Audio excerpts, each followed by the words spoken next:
She's also certified to assess and remediate children's specific learning difficulties. She's a founding member of this Homeschool Association of Trinidad and Tobago. Mrs. Anne-Marie Mitchell has been married to Lyndon Mitchell for the past 20 years. Together, they have two wonderful children, Anya, aged 17, and Josiah, aged 12.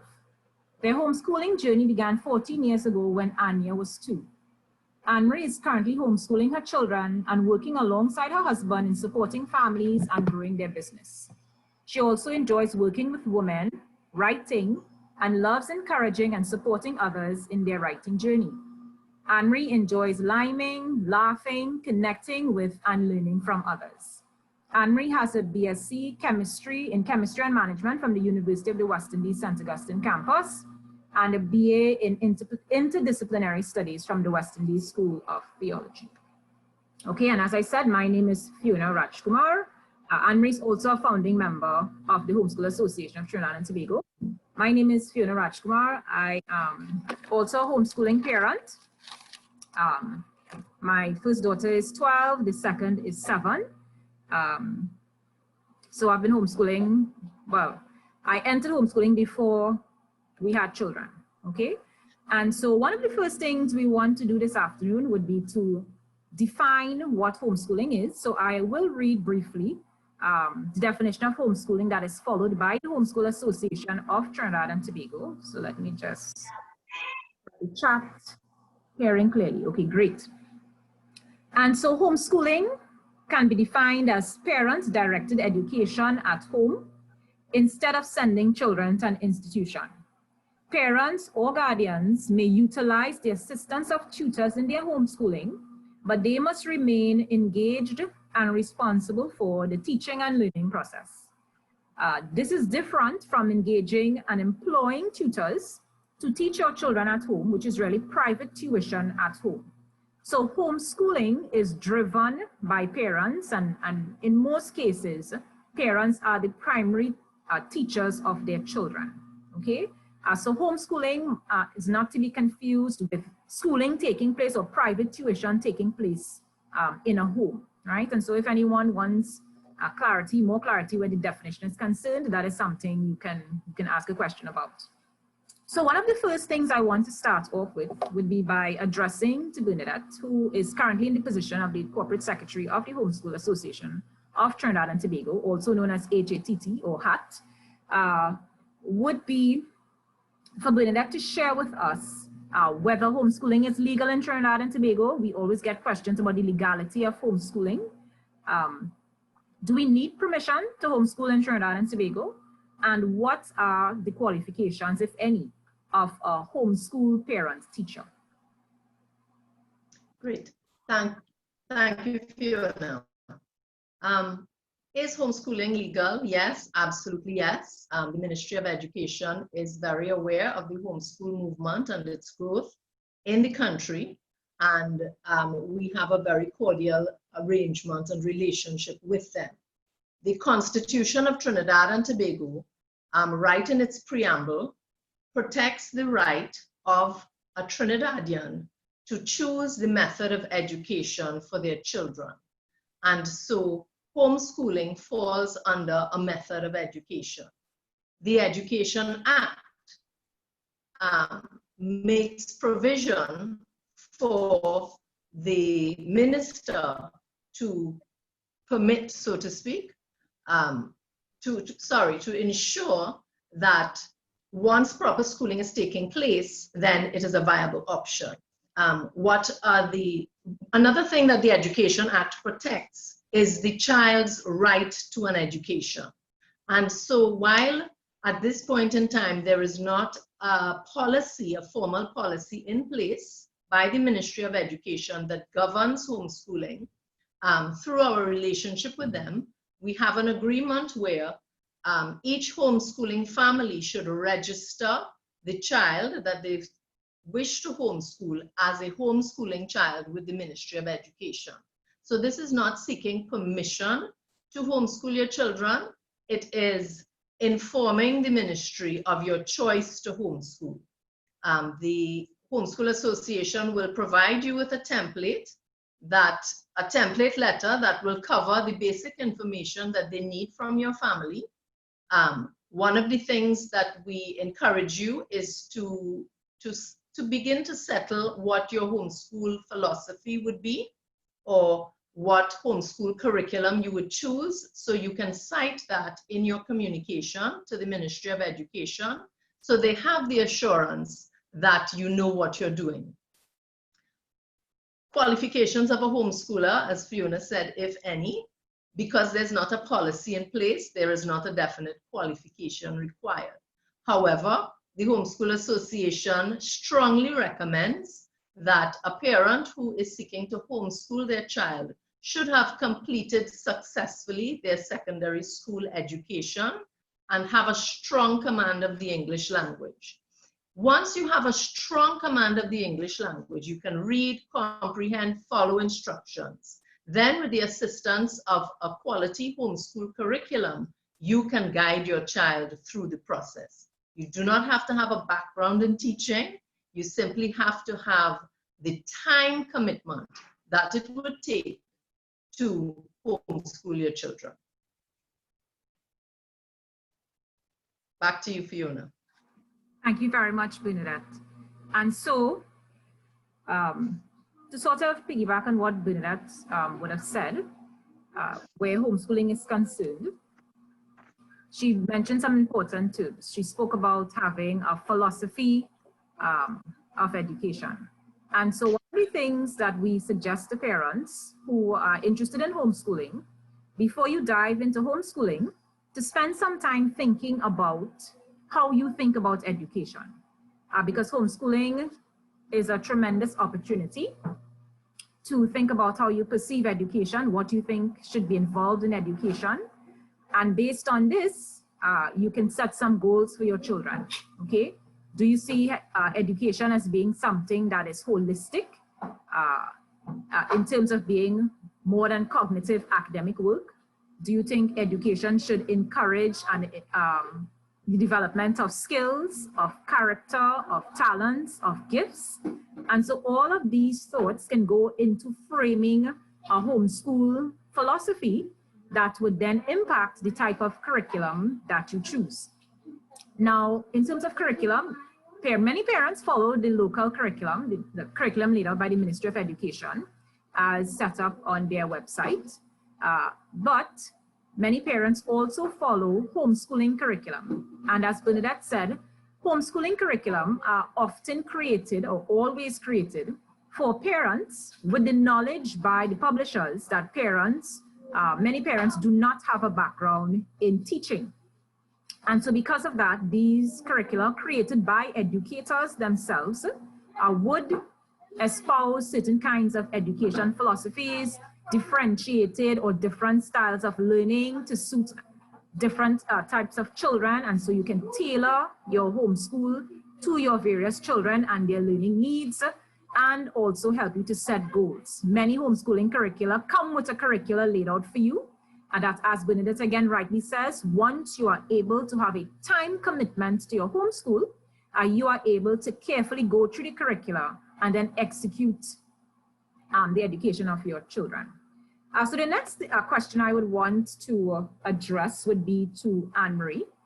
And so based on what we would have just spoken about, I would like Anne-Marie to share what have been two of her homeschooling goals over the years, and share a little bit about the curricula that she has used, and maybe link how her homeschooling goals have impacted the curricula that she's used, or impacted her choice of the curriculum that she would have used.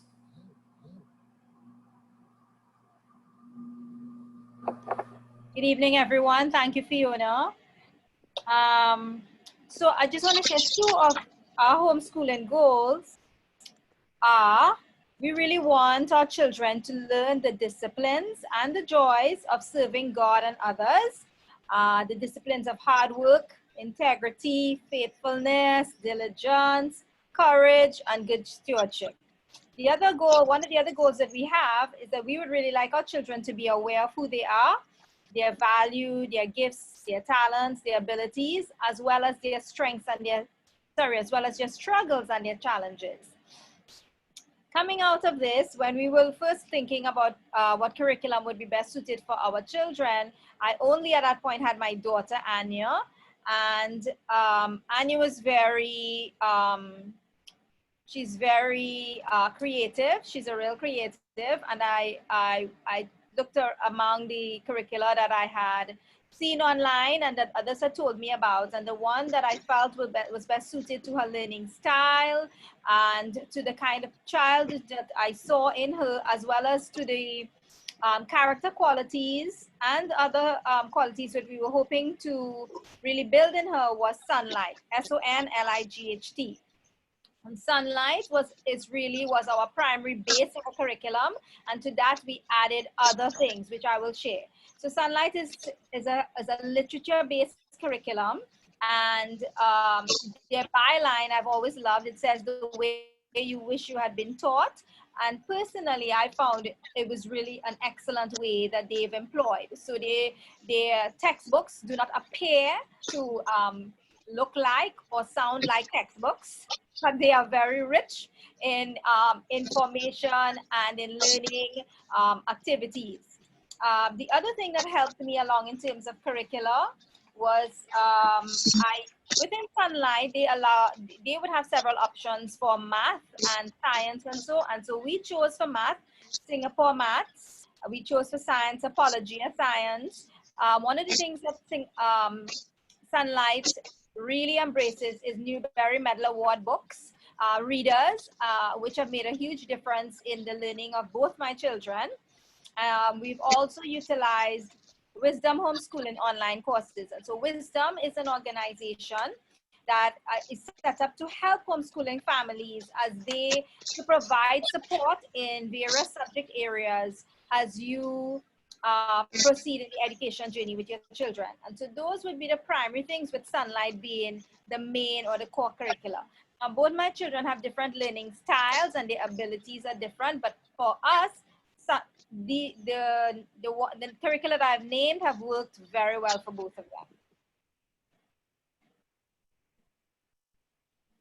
them. Thank you very much, Anne-Marie. And so I'm going to ask the same question of Bridget in terms of two of her goals for her homeschool and some of the curriculum, just outline some of the curriculum that she would have used.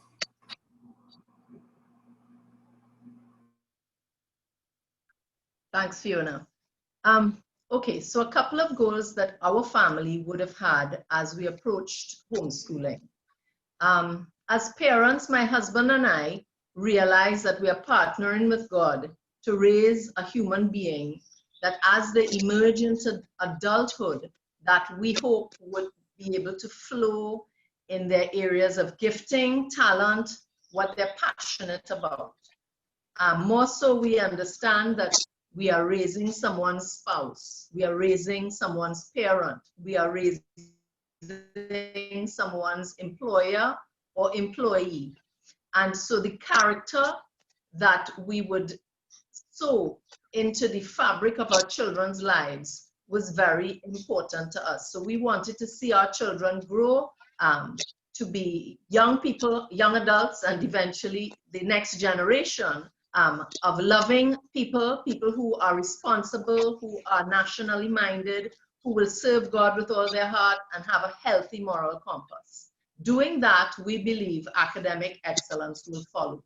And so those really were the two main goals, raising that whole person. And of course, you want them to be excellent in whatever is the area of skill or gifting that you're teaching your children.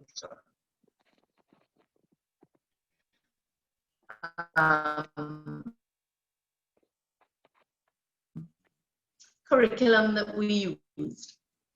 So while we had lots of resources as main goals, I'm going to talk about the actual academic stuff that we would have used. So for our family, the approach we took was a more workbook-based system. And so there were two systems, LifePack and Horizons, that were what I would call our core curriculum. So in both of those curriculums, you get the subjects, language arts, math, science, history and geography, and biblical studies. As we had more children, because I began homeschooling 19 years ago when I only had one child, I heard about Sunlight, and I decided by the time my second child was school age that I would invest in a Sunlight curriculum, which the philosophy I loved, but it was absolutely not a good fit for my family. And so I'm saying that to say, while the books are rich, the next two children had language disorders. And so in a reading intensive program did not work for them. So I'm saying that so that we as parents would be aware of who we are teaching, and not just because I said, oh, a workbook system is great or a literature-rich system is great. You need to know who you're teaching and choose wisely. However, what I would say is the money was not wasted, as Anne-Marie described, the very quality books that you got. All my children, all 5 that I eventually had, benefited from those books, whether we use them as reference books or, as Anne-Marie said, they are information intensive but very enjoyable reading. So they actually became what we would call our read alouds, where you sit and snuggle on the couch and you read. And so you're actually doing schoolwork and they think it's fun.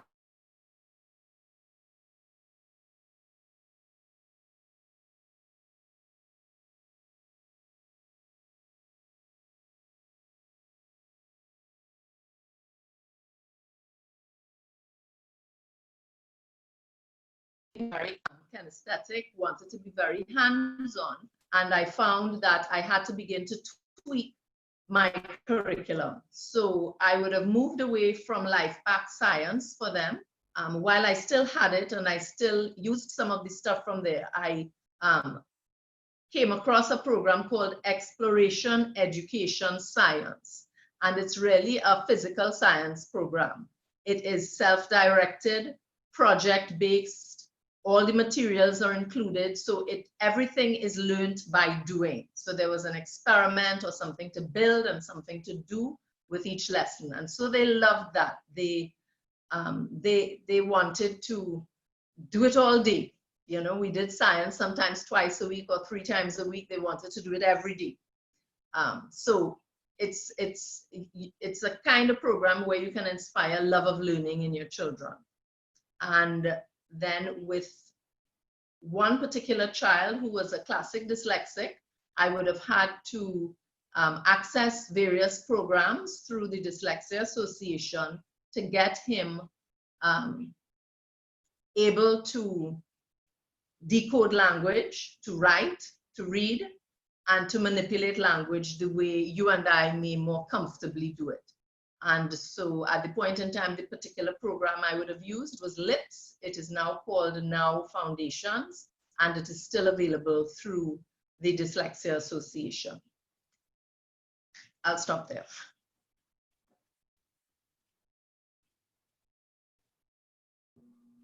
Thank you very much, Bernadette. So what you would see is that I'm just making some brief notes in the chat, just sharing some of the curricula that Bernadette and Anne-Marie were spoken about. And so what we would have gained from what they would have said would be the fact that where homeschooling curricula are concerned, there are a myriad homeschooling curricula. You can, and this is not an exaggeration, okay? There are lots and lots of homeschooling curricula because homeschooling educators realize precisely what Bernadette would have said, that a curriculum may work well for one child or one family, and it may not be the best fit for another family or a child within a particular family. And so one of the things that homeschooling parents become really are students of their children. And so you learn what works for your child and you learn what does not work for your child. And one of the beauties of homeschooling is that you are able to adjust. You're able to be flexible based on what you learn about your child. You do not have, because you're not in a system, you do not have to stick with one curricula that you may observe is absolutely not working for your child. You are able to change. And so that flexibility that homeschooling allows is very important. I just want to take a minute just to speak a little bit to some parents who may not have access to be able to use homeschooling curriculum, right? And you may not have a credit card, you may not be able to order or bring in a boxed curriculum, as Andrea and Bernadette have spoken about. There are some things that you can use in conjunction with the ministry's curriculum. What I would suggest, it could be a little bit challenging, but what I would suggest is that you go up on the ministry's website and you read through their curriculum. You read through their philosophy, because they do have a philosophy as well. Every education system is based on some kind of idea. And so the ministry has a vision and a goal to do something similar in terms of building a holistic individual. They are not always able to put that into practice because it's a massive system that they have to control. But however, as a family, you would be able to do this better, okay? To be able to put things in place to allow for that type of holistic education. And so there are some series, local series that you can use after going through the ministry's curriculum, and you can begin to put together your own curriculum. So for instance, there is a local series called A Process of Learning. And so A Process of Learning, there's the math, there's the language arts, there is the creative writing or composition, there's social studies. There's a vision of social studies that they do as well called Social Studies Made Simple. Social Studies Made Simple is one of those sort of simple social studies textbooks that you can use and supplement. Both Bernadette and myself, we would have used local books, local coffee table books on Trinidad and Tobago to supplement the social studies curriculum to make it more exciting, to bring the history and the culture of Trinidad and Tobago alive for children. Right? Okay, good. I see Annalise is saying that she uses that book with her daughter. And it goes from levels, from as young as infant 1 all the way up to level 4, 5, covering a range of topics. And so you can use a process and you can put together a skeleton of a curriculum for your child, and you can add to it. You can add readers, reading books. If you want to introduce them to classics, young children, there's the classic starts. And you can go to any bookstore and you can find classic starts, which would be classics for younger children, to introduce them to those classics that, you know, we all know about. That does help to develop children's language skills. The more you read, and Sunlight and literature-based curriculum are also based on that philosophy. The more you read to a child is the more they learn to hear and to recognize language structure in the English language. I'm going to stay away from saying good English or proper English. I'm just going to say the structure of English, okay? Because in the Caribbean, we also have our different kinds of languages. And as a historian, you know, you understand the need to decode. You understand the need when to use our own local language, and you understand when you have to use a more standard form of the English language, whether it be in written or spoken communication. Right? So classics sort of help with that more standard formal type of representation of English. Jolly Phonics, which is available here, is also a phonics program that you can use with your children. You also have the new versions of the Republic Readers. Those can also be used as well, right, to supplement. Another series that is fairly popular is the Let's Learn. So you have Let's Learn Math, Let's Learn Science. So that is a local textbooks that you can use as well. There are many local textbooks. These are some of the ones that are found that homeschoolers can use, and so I will stop there. Let me just, I'm going to state the time. Okay, those are some you can use, and you can also go to YouTube to supplement what you are using. Okay, and so YouTube, you can use Khan Academy. Khan Academy is excellent for math, and Khan Academy is constantly adding to their subjects, their subject areas. They do history, they do science, they do language. So Khan Academy is a really good free option as well. YouTube has a number. You can just type in audiobooks, and you can get libraries of audiobooks that you can listen to with your children, for those children who are more auditory in nature and who you can listen to stories with them, right, based on their learning style. So that's also a good way that you can spend time together.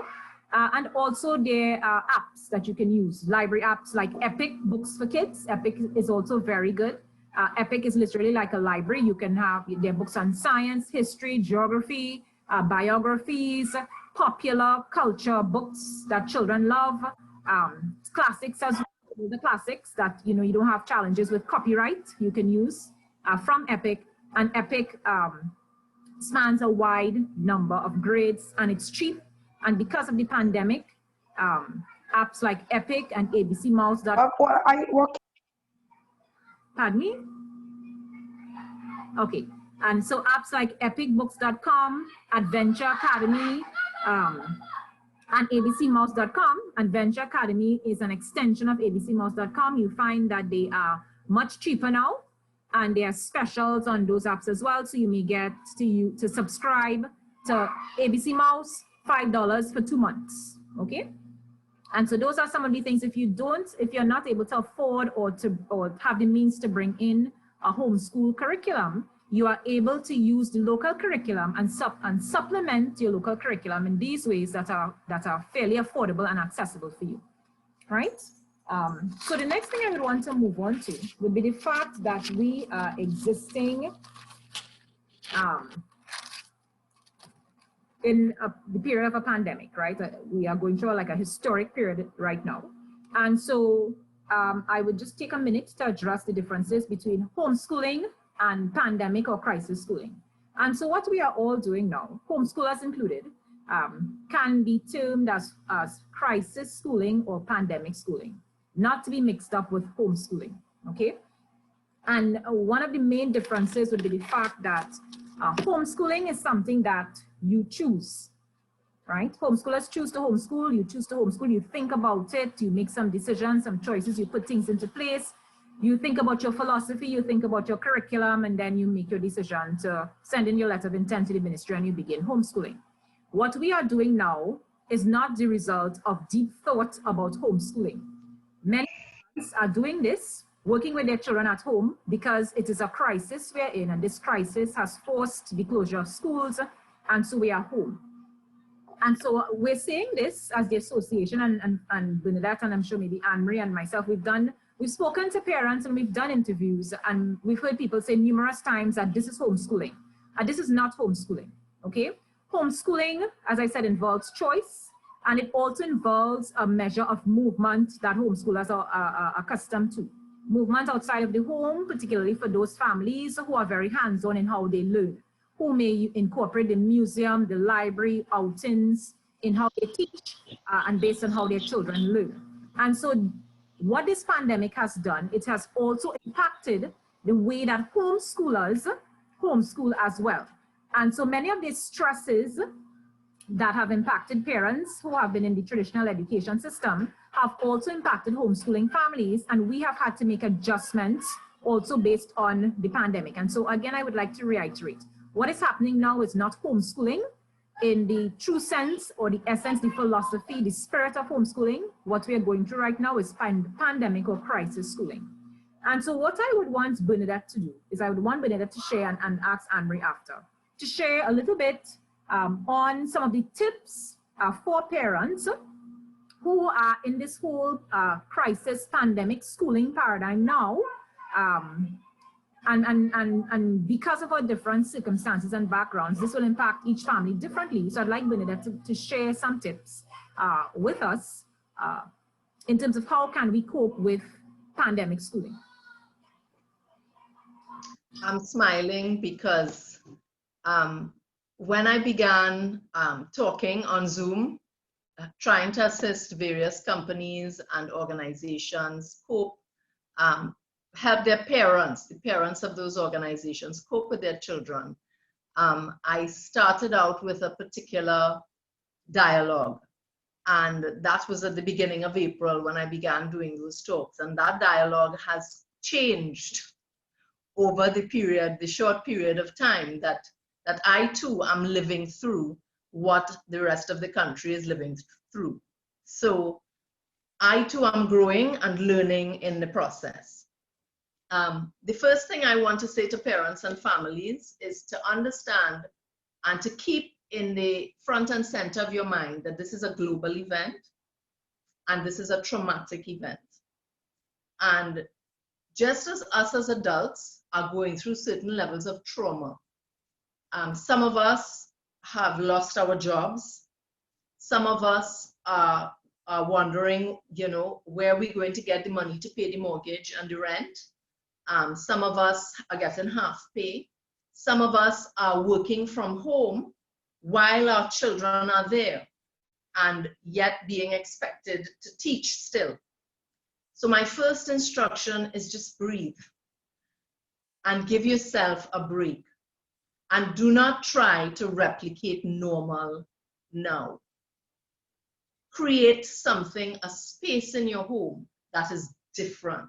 That is what is happening in the world is just a radically new and different experience for all of us. And so I want us to open our minds and understand what we need to do in response to the situations that are thrown at us will have to be different to what, what is normal. So don't expect of yourself that you can have your child up and smiling and washed and brushed and sitting in front of a computer doing work and, no, it's not happening. I'm a homeschooler. It doesn't happen in my house because just as we are going through trauma, our children are going through trauma. And so you want to be gentle first with yourself, to use the mask on the aeroplane kind of mode, put your own mask on, be gentle with yourself before you try to help your children. So that's my first point. Second point, pause a minute. In your pause, ask yourself, what is the purpose of education? Why do I want my children to learn? Most of us want our children to learn to prepare them for life, to function in their areas of purpose and calling. I think that would be a safe thread to say that all of us as parents would have in common. Then we need to understand that learning takes place or education takes place when something is taught and something is learned.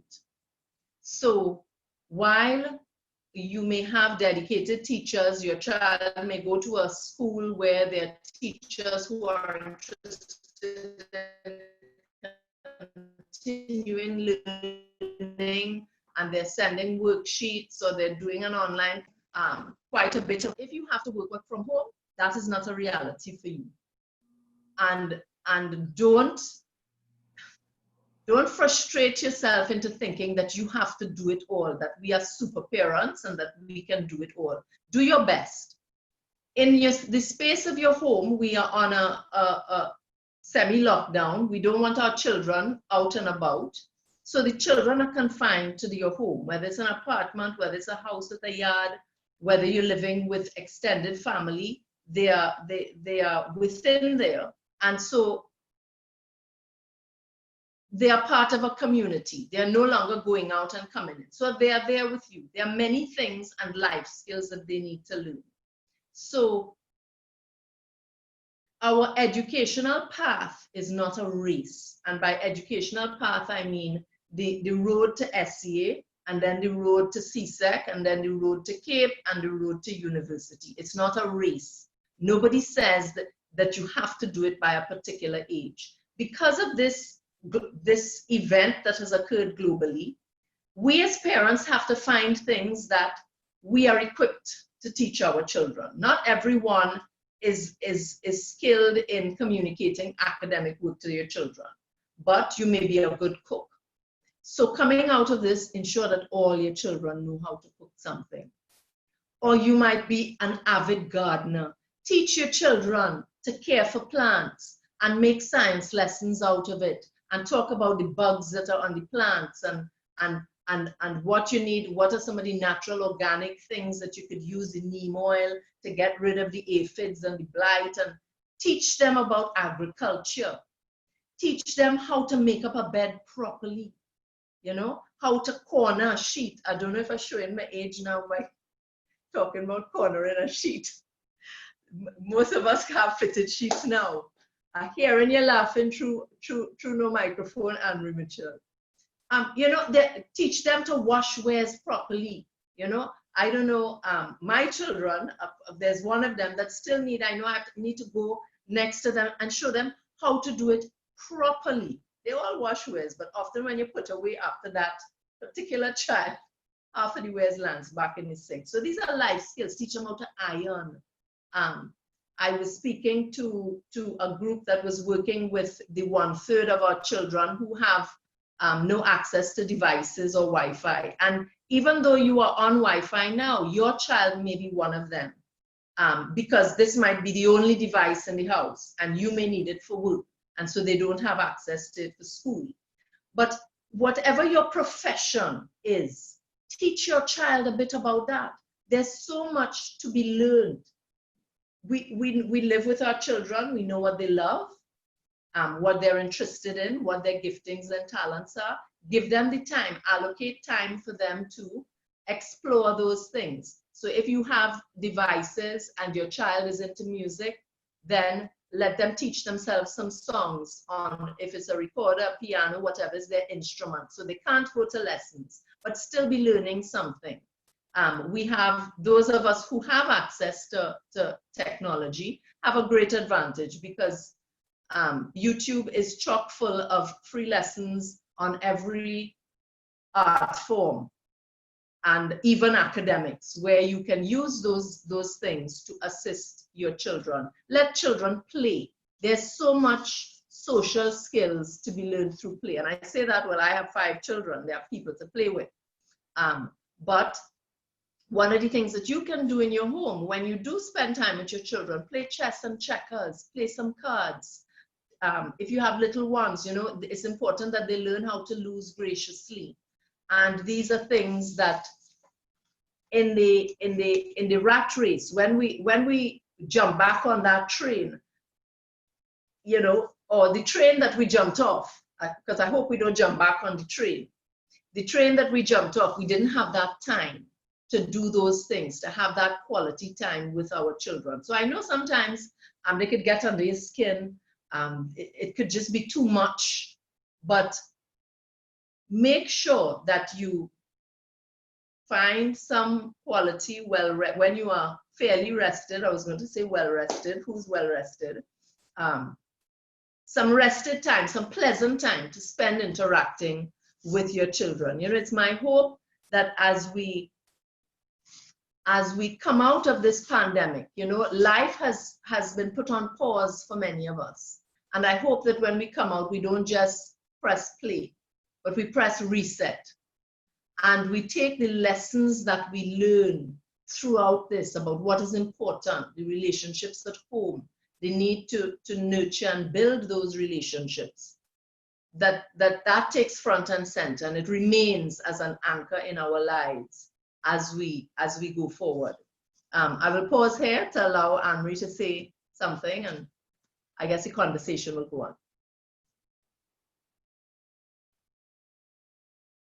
Lynette, I think you were doing well. I was saying, look, I take in things that I want to say, yes, let me hold this. I think you were doing well.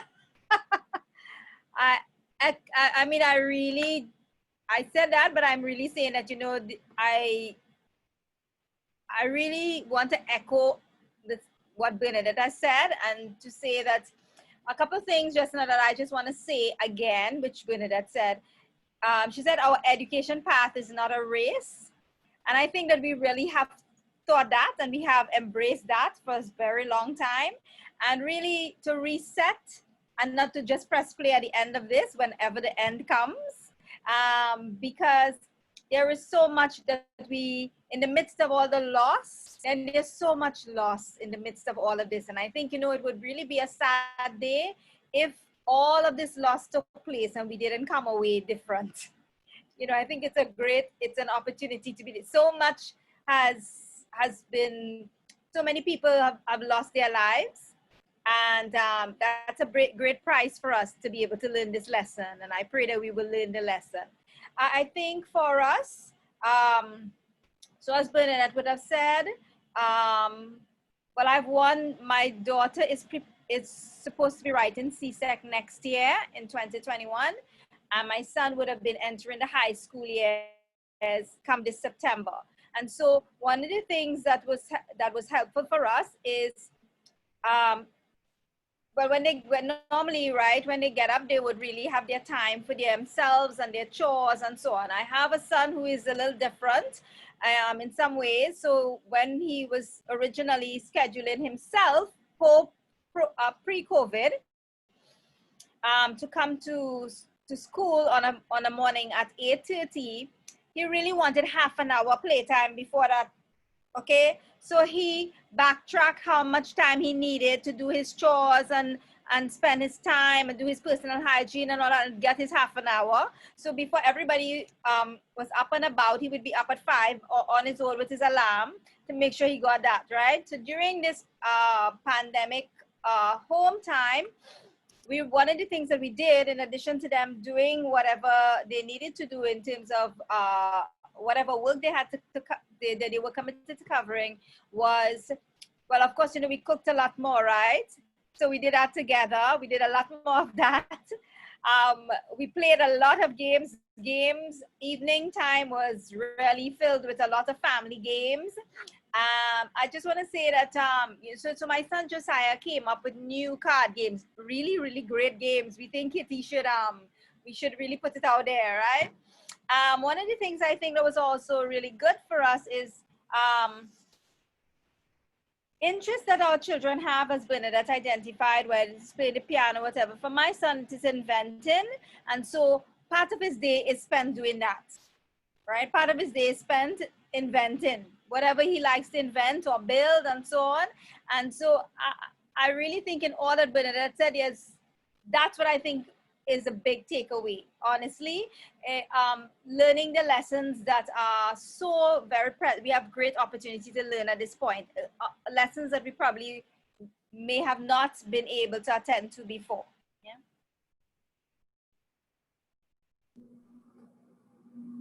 Thank you very much, Anne-Marie. So I too would want to just to summarize and reiterate what Bernadette and Anne-Marie would have said. This time allows us, as Anne-Marie said, in the midst of great loss, and as Bernadette said, to do some thinking and some reflecting on how we perceive or what we perceive education to be. In our context, in the Caribbean, in Trinidad and Tobago, even in the US, education has been largely geared or centered on preparing children for jobs, right? Education for the market.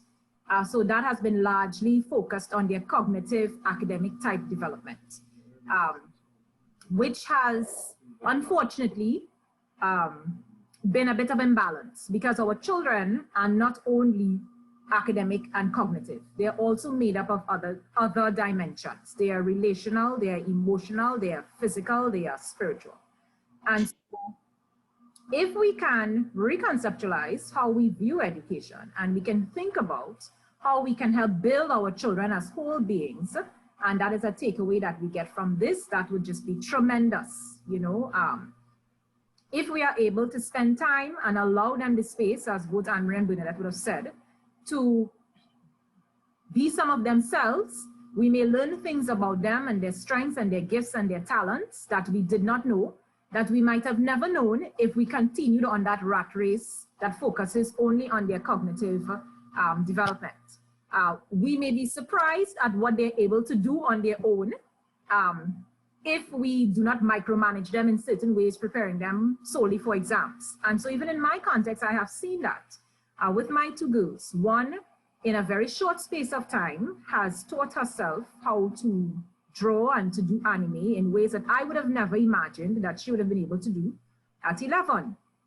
My 7-year-old has consumed an entire library of books that I had prepared for her for the next 2 years in 5 months. And so now I have to sometimes go and borrow books from Anne-Marie. And so I would not have known these things if we didn't come to an almost screeching halt that has caused my own ability to focus on them in certain ways. I can't do that, you know, anymore, to sort of that this micromanagement of a schedule. But I am tremendously pleased with what I see, because I'm seeing more of them. And really, this is also the essence of homeschooling. Both Anne-Marie and Bernadette has said it. They want to be able to help their children to grow and develop in the task the gifts and the talents that these children have come with. But we are not always able to do this if we're trying to prepare them for a particular thing, which may conflict with who they are, and they may not even have the opportunity to know who they are until, you know, they're out from under our care when they're much older. And so I think there's some really important lessons that we can learn. Bernadette made a really important point. Look at your reality. Be realistic about what your reality is and do your best in that reality. If you only have one device, you are not going to be realistically able to do every single thing that is the system and work and everything requires of you right now.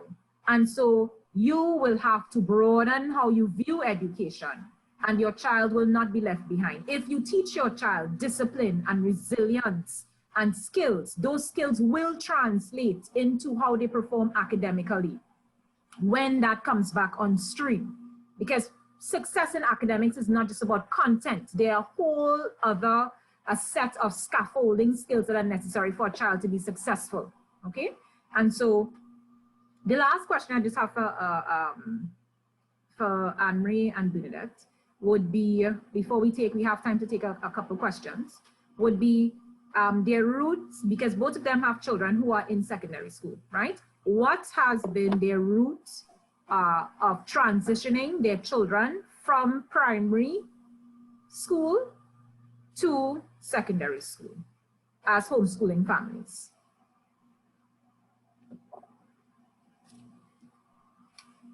So either Bernadette or Anne. I see Anne pointed at me. Okay, so I'll go.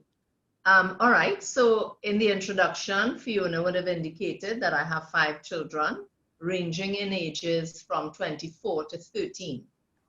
So my 24, all my children would have been homeschooled through primary school. And our family's choice was to integrate our children at secondary school at a particular private school. The reason for doing so was that this particular school supported the ethos of our family, the way we want to see a child educated, well-rounded, spiritual and moral values. So this particular school embodied that in their ethos. And so from the time my first child was in my womb, I said, that's the school she's going to. Why don't you all open a primary school instead? So she could start there. I didn't know about homeschooling yet. So at that point, this particular school does not take SEA students. So you can't, that's not the entry route. They have their own assessment that they do. So basically, I would have educated my children using the homeschool curriculums that I indicated and presented my child for them to assess her to see if they felt, well, that's the first one. I presented all 5 of them for assessment when their time came to see if they were school ready, and they were, and they entered. So it was really simple and painless. You just signed them up, and once they were ready, they went in. Anne-Marie? Okay. Well, for me, or for us, Anya, our firstborn, we chose to homeschool her through the high school years. And so next year would be the year that she's supposed to be writing the CSEC exam. During this time, why did we choose to do that? Just before, when we had to consider whether we would, what would be her track for high school, we felt very strongly that during the high school years was when Anya we felt that God was leading us to really expose her and prepare her in the areas of specific giftings that she has, right? And areas of interest. And so we felt that this was the better path for her. And so she has been homeschooled through the high school years. It has been a wonderful journey, I'm sure, as well, with challenges. She did have, in the beginning, she was a little lonely because some of her other friends had gone out into the high school, but we've seen God really make up the gaps for her in building some solid, strong relationships through homeschool group friends,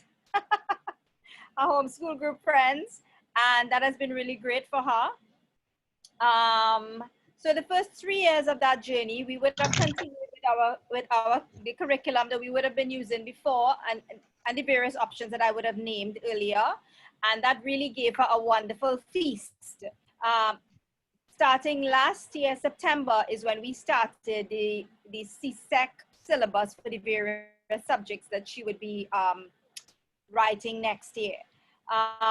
For Josiah, my son, Josiah should be starting the high school years come September, and we knew that his path would be different from Anya. And so for Josiah, he will now be going out.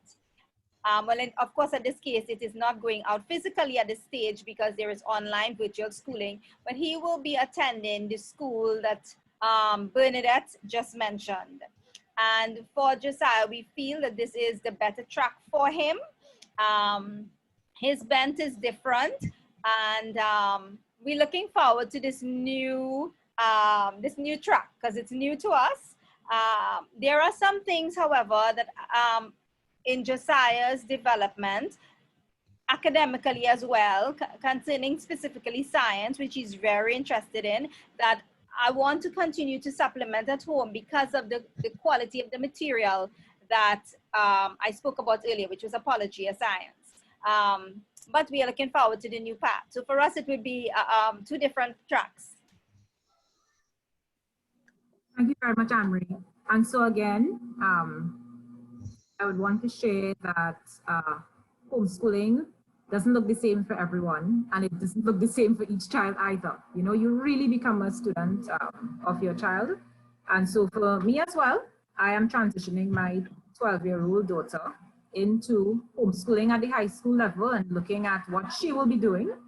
And looking at the 7-year-old who is different and thinking what her path would be like also in the future. So we do have a couple minutes. Would anyone have any questions for us that you would like to put in the chat that we would try to answer in the next 5 minutes or so? I really want to thank Anne-Marie and Villette. We have stayed largely to time, you know. We are missing another member of the panel, Nikki Roderick. Nikki had a family challenge that caused her not to be here, and she wanted to share that she really would have liked to be here, but she really is not able to. And so our heart and our prayers are with her and her family at this time. Okay. Does anyone have any questions they would like to ask?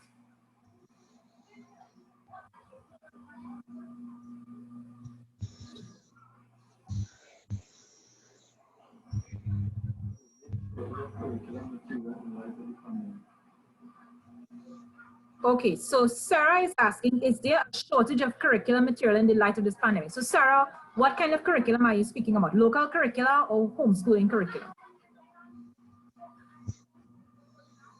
Okay, let me see. Okay, homeschooling curriculum. As far as I am seeing, I don't think so.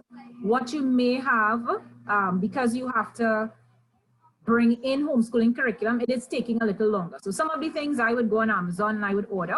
I found that it is taking a little longer to get here, according to who you order it from. But I'm not necessarily seeing a shortage. I'm seeing a question that's, can you insert books, sites, recommendations for homeschooling? Thanks. Okay. So Felicia, if you go up, you will see that I attempted to put in some of the things we spoke about earlier on in the chat, including Sunlight, Life Pack, Alpha and Omega. So we have some there. Denisha is asking, how challenging can it be to homeschool a special needs child? So Denisha, what we're going to do, our next session, which may be next week, we'll keep you posted, will be homeschooling 101 for the special needs child. So we're going to spend some time just focusing on how to homeschool special needs children, ranging from gifted to children with additional needs, whether it be dyslexia, autism, ADHD.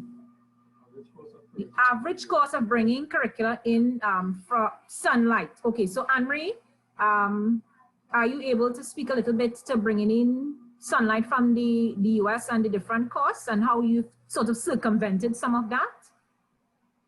Okay, so what I did is that I would go to Sunlight's website and I would look for the curriculum that I think best suits my child, and then I would go to eBay and purchase it for a fraction of the cost.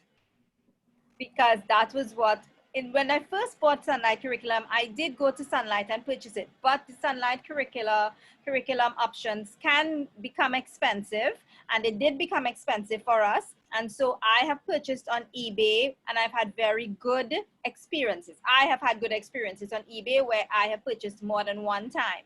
I'm considering bringing it in because Sunlight is plenty books, meaning it's a heavy, you get a lot of stuff, right? And so I have paid maybe sometimes between 500 and 700 TT to bring it in. A shipping cost, I don't know what it will be at this time, but that's what I've paid in the past. However, I just want to say that Sunlight's curriculum have not always only been 1-year programs for me. They can last much more than 1 year, right? And it depends on, when I say 500 to 700, that means I would have brought in not just the core curriculum, but science and several other subject offerings. Okay? Thank you very much, Anne-Marie. So there are a few people who are asking about the homeschool Facebook group, and they're saying that they would like to join the group. And so what I would share is that the group generally is for homeschooling parents already. So if you're a homeschooling parent, because I'm the one, I would manage the group and members, and so I would ask questions. And so if you want homeschooling advice in terms of you just want information, I will put my number. And if there are questions that I can't answer, your certain kinds of questions, I could either pass you on to Bernadette or Anne-Marie. So based on what your questions are, we can assist you. But the group generally is for parents who are already homeschooling. Okay? And so, Anissa, you can take the number and we can chat if it's just additional information you want. And so I also saw, like, Diane, you can take the number as well. And then we can get you admitted into the homeschool Facebook group. It is a group, really, we try for homeschoolers as opposed to a group where we advertise homeschooling. Jenna, hi Jenna. If this is Corey's wife, Jenna. Jenna is asking a question about how does homeschooling affect the skills, social skills of children. And so Jenna, I would ask Bernadette to just spend a couple minutes addressing that particular question for you. Okay, social skills of a homeschooler. That's an excellent question because a child's socialization is a big part of their education. As a homeschooler, you have the opportunity to socialize your child in a much healthier environment than what is provided in a public school. In that, you get to just not have them horizontally socialized with their peers, where they're just grouped with their peers. And this is where their friends come from, same age friends. Rather than that, you have vertical and horizontal socialization. So within our homeschool group, I would have been a part of a homeschool group for 17 years, actively been a part for 17 years, where every Friday, my family and anywhere between, 5 to 10 families would get together at various people's homes. So I have 5 children. Well, I didn't start having 5 children, but I eventually had 5. These families had 2 children, 3 children, 8 children, 4 children. And so there was a host of children that they would become their pool of friends. So unless you were a toddler, you had the opportunity to be a leader and to teach someone younger than yourself how to behave, how to conduct yourself, how to play a game, how to be safe on the swing set, as well as you had the opportunity to learn and glean from those who were older and wiser than you. So those are the teenagers. A homeschool group, the setting, from group to group, the setting is a little different, but in the group that I was a part of, and which both Anne-Marie and Fiona was a part of, we would come together, we would have what we call mom's time, where we would spend about an hour with each other, and that would take the form of some kind of enrichment for the mothers, or dare I say the teaching parent, because we do have some dads from time to time that have joined our fellowship group.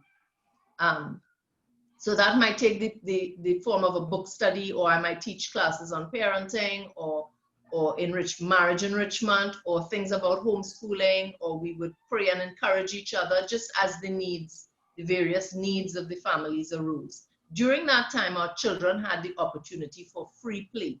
We made homeschool group a screen-free zone. So unless it was pouring rain and it was a small house, that's the only way a video would go on, where they could watch something on television. And they would do it as a group. And then they would have to learn to be considerate of one another, because they are young ones and they're older ones. And so the older ones had to know, well, the younger ones really need this more for self-control purposes than I do. So I'll, sit through some VeggieTales movies or whatever was provided for them. And so all that is part of developing socially, of being other-oriented. So the children had free play. They played out in the yard, football, cricket, basketball, board games, Legos, stacking blocks, anything. They made up games, whatever their heart desired. So they were very active during our mom's class. Then we would break for lunch, we'd have a quick lunch, and the same moms who were a part of the group would then do classes with them. So those classes might be something like character development, or cooking, or arts and craft, or Spanish, or PE, just based on what the skill sets we had. Music as well, based on the skill sets of the mothers who were a part of the fellowship group. And so the socialization experience is really, really a rich one. So we met on a Friday, but of course they made friends. So this was not the only time they saw each other. I don't know about you guys, but I never got to go to any sleepovers and that kind of stuff, spend a weekend by my friend when I was small. But our children, because these are trusted relationships we have with these other families, they go, they spend a weekend, they come back, you get reports from the parents of the home where you sent your child. Oh, your child is so polite and helpful. And you're like, my child? Because what they do at home doesn't always line up. You teach and teach and teach, and they don't always obey you immediately. But when they go out, they know how to behave because they are learning. So it's moments you get a pat on your back that, yes, my child is getting it. They know what they ought to do and they're doing it. So, I mean, then we have school outings that major ones happen at least once every term, where we visit various sites and places across the country, and that's what occurs as a group. Then families also will do their own outings, and sometimes two families may get together and do their own outings. And so they then interact with whoever are the adults and people there and glean information from wherever it is they went on a tour for. They are very highly socialized. And the transition, what I saw for my children when they transitioned into secondary school, my first child, it was the first homeschool child that the school had received. And at the end of the first school year, they normally give out an award. It's one of the highest awards of the school it's an award called Impact. And it is for the child who has most positively impacted their peers. And my daughter won that award because she went right in there and was just herself. I remember she was the only girl running and playing football and tag, because she would look at the other girls just sitting and she said, but you all are children, come and play. And they just would sit and, well, in her estimation, do nothing. They probably were chatting or on their phones or whatever. But it's rich, and I wouldn't trade it for anything. Now, you have the opportunity to do that, and you can choose not to take that opportunity. So if you don't pack up your children and get out to a fellowship group, and you don't host people in your home, I often tell people considering homeschooling, learn to open your front door and let people in. Because you have to build a community around your family, a village. And so we have a rich village. My family has this amazing village that comes from various geographical areas around the country. And I mean, I see a couple of the people I've interacted with on here today. Good to see you. And the relationships go beyond homeschooling. I think of my daughter who's now 24 years old, and when she got married, Anya's 17-year-old daughter, when they were in homeschool together, they were fast friends. And Anya is now 17, my daughter is 24. You see the age gap. And my daughter used to bottle feed Anya. And when she was growing up a little girl, and who was playing with dolls and who had the pretty dolls, and Anya didn't have a doll, and they would give her the one with the break foot, my daughter would fight and make sure that she got one of the best and would look out for her. And so my daughter developed a heart of compassion and looking out for others coming out of that experience. When she got married, and you know, you're on a budget and you're trying to keep it tight. I remember she saying, I said, well, we can't have any children. You put in too many people as families. No, but Anya has to come. And this one, so it's a beautiful thing. If you invest, if you see education as more than the academic, the cognitive skill, but the whole person you're educating, then socialization becomes a very rich experience for your children. Thanks a lot, Bernadette. We just have a few more minutes, but as I said, I don't know if I said it, sorry, but we would like to have more sessions. I'm probably saying it in my head, right? But we are going to have the association, the 1-hour sessions are much more manageable. So we are going to continue having some of these sessions to let you know. So we're just going to take, because some of us have other meetings as well, the blessing and scourge of Zoom, where you can roll from one meeting into the other, you know. Right, so I did write down a couple of the questions. So I'm just going to address a couple, and then I'm going to let Anne-Marie wrap up with the question on linking sunlight in secondary school, because we would want to have a session, as I said, on homeschooling special needs children. So the question on ADHD and autism, we will get into some more depth, so that parents can come to that parent can come to that meeting.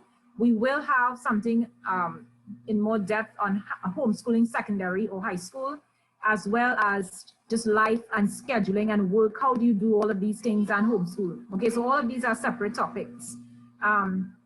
So for the question on men and homeschooling, yes, we do have some fathers who have homeschooled. Okay, there's one dad who is in the meeting now who is seriously considering homeschooling his son. There's another dad that I know who is currently homeschooling his son. His wife is the one who works, and so he's homeschooling. And the homeschool group that I belong to, Bernadette, there's a dad there who was with us. He was very much involved in working with his children as well. So there's no stigma where dads are concerned in terms of homeschooling their child or children. Oftentimes it's about who is able to do it, right? Who is able to homeschool, who may need to work, how the family juggles their time, okay? Single parents are also able to homeschool. Again, it is a time commitment. If you have the time and the support, the care of your children in order, while you're working, then yes, you are able to homeschool as well. If your child is not properly supervised, that is a big challenge. So once you have the time and the support to homeschool your child as a single parent, that is something that is very possible as well. Homeschooling families in Tobago. There are some homeschooling families in Tobago. The person who asked that question, you can't connect with Bernadette. Bernadette is shaking her head because there are a few times that she has met families. In trips to Tobago, she's connected with homeschooling families there, so she would have some contacts for that. And so I will ask Anne-Marie to share her number. Both Bernadette and Anne-Marie, if they'd be willing to share their number. Someone asked about secondhand books, and so there are families who have, okay, so put you see, look. So if you look at the chart, another family from Tobago identified herself, and so y'all can hook up, y'all can share numbers privately, right? And as with, let's say you have 2 families, 2 children, you have a pair, you can start connecting, right? And so I'm just gonna let Anne-Marie wrap up, just linking Sunlight to how she homeschooled Anya at the secondary school level. And we will stop after that. We would have shared our numbers, and so you can connect with us. And as soon as in the background, I speak to some more homeschooling families, parents about sharing, we will set up another meeting within the next week or 2 that we can continue the discussion. And so before, I just want to say thank you very much to Anne-Marie and Bernadette for being a part of this, you know, for just being always, I mean, I always learn. I love learning, I always learn. I love hearing my fellow homeschooling family share the information, because it's just so wonderful to learn from each other, you know, to hear the differences and to also hear ways that you can grow in terms of how you homeschool. Okay, so I'll let Anne-Marie just answer that last question. Please permit me, before I answer the question, to say, Bernadette, it's not too late. We can have a girls' sleepover, a mom sleepover. All right. So let me just say concerning Sunlight and high school curricula. Yes, Sunlight does have curricular options for high school. In fact, I think Sunlight has curriculum options that would, if you were to do a different curriculum for each year of your child's life, it would probably take you up until 18 years. And so what I did for Anya is that I would have looked in their offerings and seen which one or ones I think would be best suited for her interest, and where we will go in either in world history, geography, science, and so on. And so they have Bernadette would have shared, Fiona would have shared, and I would have shared that Sunlight are rich, and so I have found their curriculum options very very appropriate for the high school. What are you doing? Along with, of course, I don't know what you're doing. Somebody needs to mute their mic, we please. have math options for that time, as well as grammar and so on. Yeah, but you know, I did mention earlier about Khan Academy, and Khan has a math from primary or maybe pre. I'm not sure if it's preschool or primary school, but goes all the way up till I think college math. And so Anya has also used Khan Academy for her math. And Khan Academy is free and it's excellent. What I like about Khan is that these lessons are very short. There is practice in there. There is also, so the teaching of it is very short, the particular concept. And so it's not long lessons. Then you practice, you have little tests and so on, which really helps to move the child forward. Okay, thank you very much, Anne-Marie. So we are going to wrap up now, right? I want to thank everyone again for being here for our first session, sort of going back to, I don't even want to say school, going back to learning, right? So as I said, we will be in touch with you as to when we're having our next session. So I want to wish everyone a good evening. Thank you very much. Thank you. Thank you, Fiona, and thank you, parents. Thank you. Thank you. Good evening, everyone. Good evening.